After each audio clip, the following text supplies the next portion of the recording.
Hey, brothers and sisters, this is Brother Patrick in the Philippines. I ask you to pray for my internet connection. Still having lots of trouble.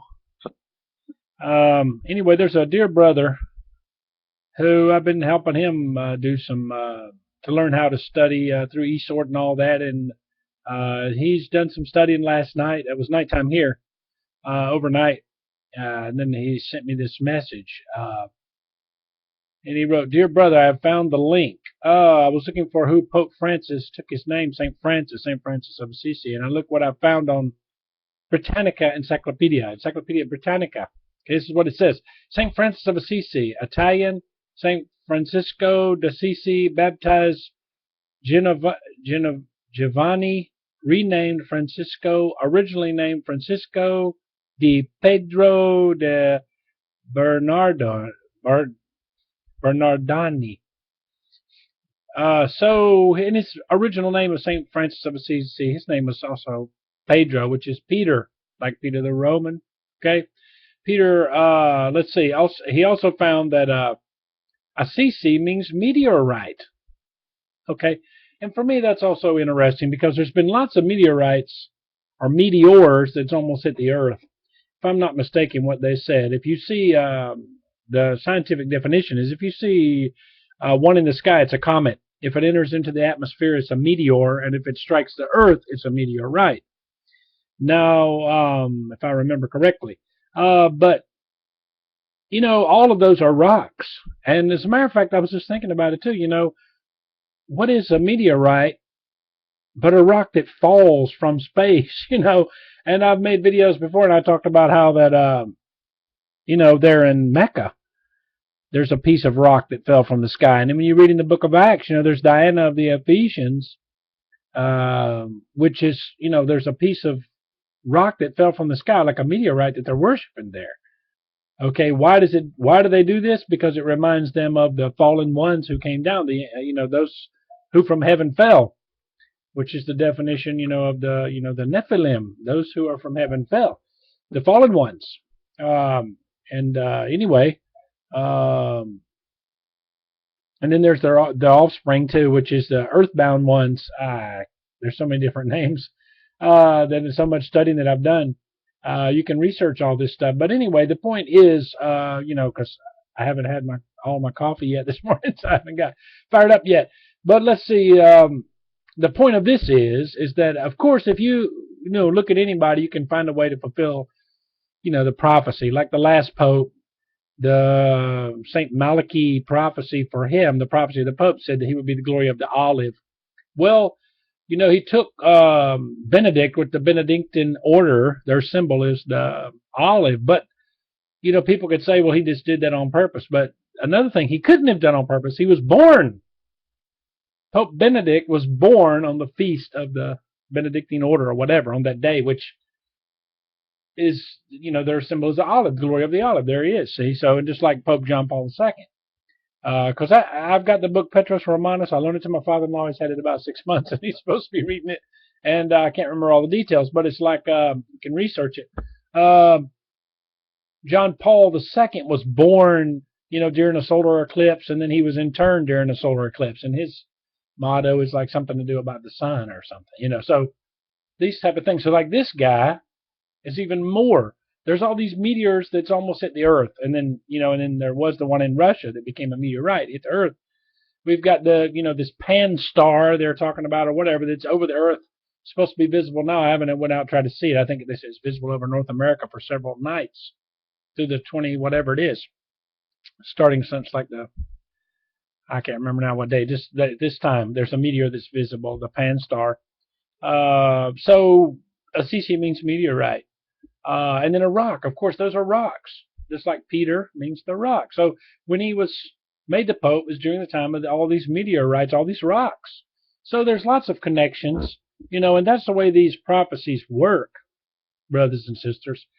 They're parables. A prophecy, just like in the Bible too, Jesus spoke in parables. And they asked, his disciples said, why do you speak in parables? He said that, because it was not given into these other people to understand, but to you to understand. He who has an ear, let him hear, let him understand. So, just like the number of the beast, it says, he who has wisdom, let him count the number, for it's the number of a man, 666. So, these things are not, written for everyone to see. It's written for those who would seek. Seek and ye shall find. And that's the way God works, And then the enemy tries to copy that by also, having secret wisdom and initiations and all this stuff that we have in the modern day times, even the Masonry and the ancient mystery schools, all the way back to Egypt, Babylon, and all that. The wisdom they had is what came from Satan, which is a perversion of God's wisdom. And I really need to make another video right now about that as I'm going to think about it. The Lord is just showing me more about duality. Let me just throw this out there. Just those who watch my videos, you know what I'm talking about. There's duality of God, like Jesus is the Son of Man, but yet he's the Son of God. Okay, it's just one. There's the duality in Satan's doing too. And there's, duality in this situation. Look at this. The fact that we got two popes at the same time. It's a duality, Just like there's the Old Testament and the New Testament. Okay, but I'm not comparing the Pope to that, but I'm saying as an example. There's the old Pope and the new Pope. We have two popes at the same time. So there's a duality. So you can see that when we see these dualities, it's either from God or from the devil, and that's the whole thing. Like there are people who will tell you that the pyramid is from God, and then there's the ancient tradition, okay, that the pyramid is from God, and it's called the Pillar of Enoch. There's two pillars that supposedly set up by Enoch, one out of like brick and one out of the rock there, and that's supposed to be it. And then people will cite Isaiah 19, and down in there where it says that, but if you read the text, and the Lord gave me wisdom about it, it's during the millennial reign of Christ, God would set up an altar in the midst of and the border thereof of Egypt.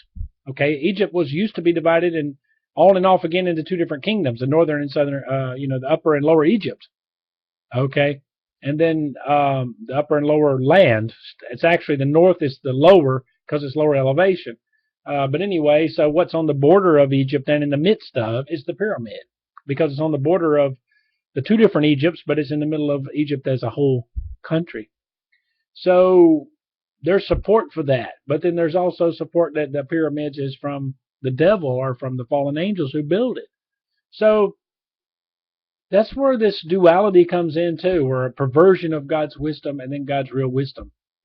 False religion versus real religion, true religion, of a real biblical Christianity versus false Christianity. That's where the discernment comes in. That's where the wisdom comes in. Because Jesus said if it were possible, even the elect would be deceived. Okay? He's talking about during the tribulation period. But there's always deception. The devil's comes not but to kill, steal, and destroy, Jesus said in John chapter 10. But I have come that you may have life, and life more abundantly. John 10:10. So the Lord has come to deliver us from these things and give us wisdom. That's why the most important thing you can do, and what you have to do, brothers and sisters, is to seek the Lord while he may be found. Seek Jesus. Seek Jesus. There are a few of us. It's not that anybody's better than everybody. Like you might be a lawyer, you might be a school teacher, you might be a construction worker, you might be a truck driver, whatever you are. God called you to do that, okay? As an example, myself, God called me to be in the ministry. So that's what I do. So the Lord had me study these things. But the bottom line of all these different things that we might look at, it always goes back to the gospel message, John 3:16. For God so loved the world that he gave his only begotten Son, that whosoever believeth in him shall not perish but have everlasting life. It all goes back to Jesus, Jesus, Jesus. You've got to get a hold of Jesus. You've got to put your trust in him. Psalm 91.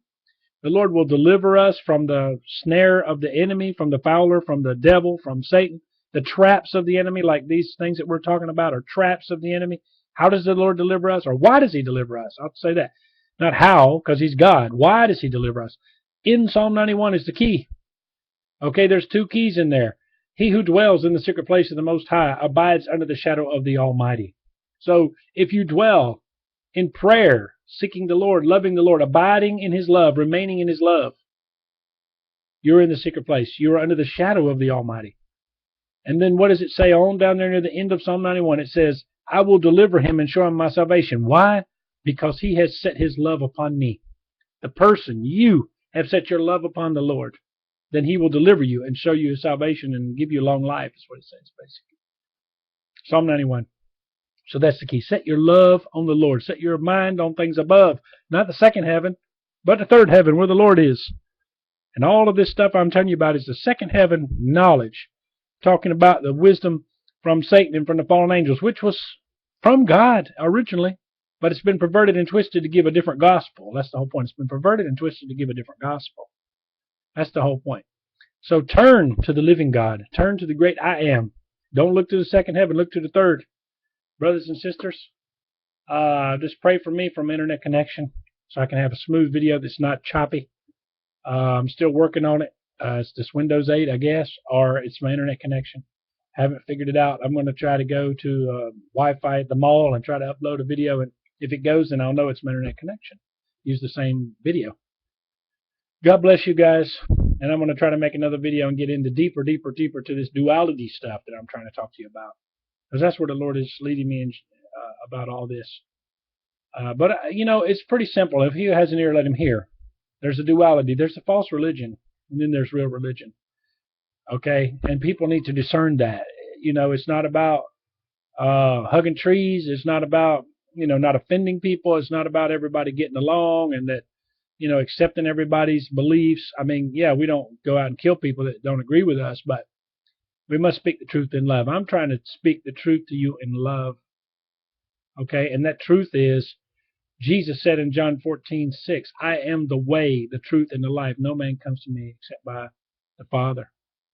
No one comes to the Father except by me. I got it. Sorry, guys. Like I said, I haven't had all my coffee yet. You know, that just reminds me.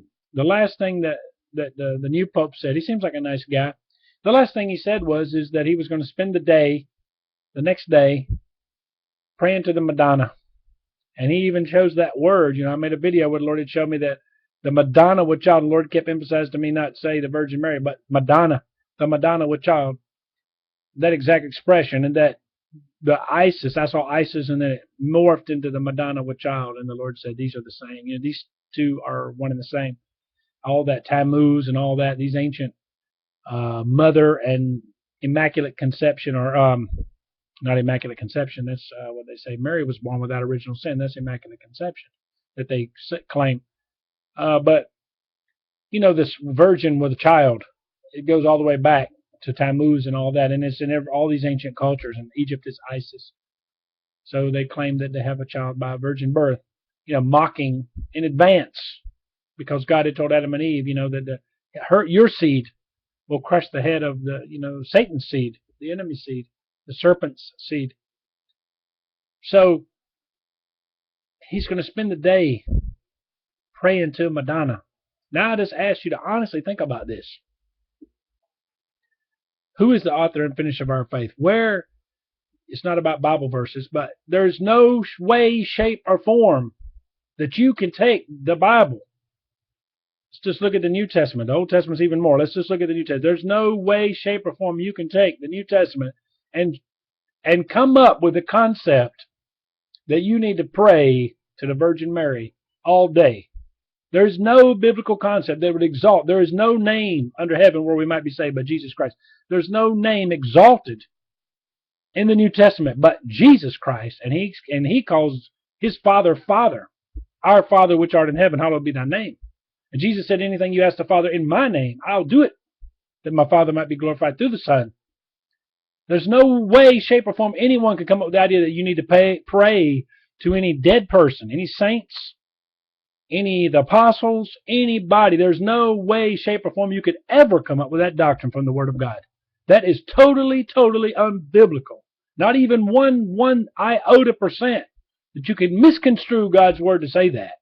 Now you might even come up and say, well, maybe I'll pray to Peter or Paul or some of the, you know, the two, you know, the greatest that's written about apostles. We don't know what all the other apostles did. But there's no way that you're going to come up with praying to the Virgin Mary. There is no way. That is so opposite of what the Lord taught. The Bible tells us to not talk to dead people. No one is omnipresent but God. No one is omnipotent. No one is all-powerful, all-knowing but God. So how can Mary pray for me now and in the hour of my death? How would Mary know when I was going to die? How could she hear the prayers of people on earth, all over the earth at the same time? Only God can do that. Only God is all-powerful and all-knowing. You are giving God-like powers to a human. Did you know that the worship of Mary was already so perverted by the 500s okay, in the 6th century, when the time Muhammad was alive, that he even wrote, well, he couldn't read and write, but he had it written that the Trinity was the Father, the Son, and the Virgin Mary. Already by 500 and whatever, I don't know the exact date, 500 and whatever AD, he was already writing, having that written in the text, because it was already so many people that was worshiping Mary. The devil had already, from the time of Constantine until then, had already been perverting the message. And I guess Satan did his best move there at the time of Constantine, because they tried to kill all the Christians with feeding them to the lions and burning them at the stake and all that, crucifying them. So what did they do? They said, Satan said, if I can't beat them, I'll join them. I'll just take over. And that's what we call religion. All of this pomp and circumstance and kissing the vestments, the vestments, and kissing the clothes that the Pope wears, and kissing the Pope's ring, and bowing down to a man as if he's a god or a rock star.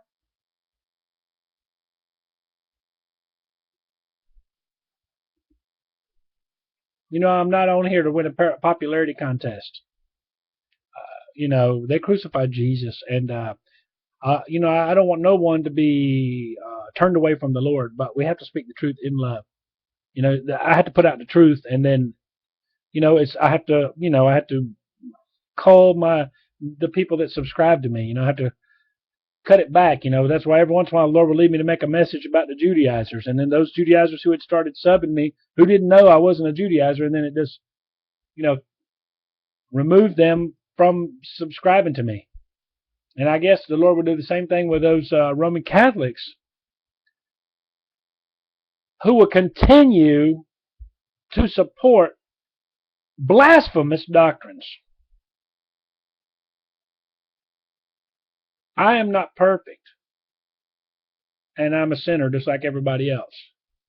But I will not endorse my spiritual leader if he's going to spend the whole day praying to a statue of Madonna, which is really Isis.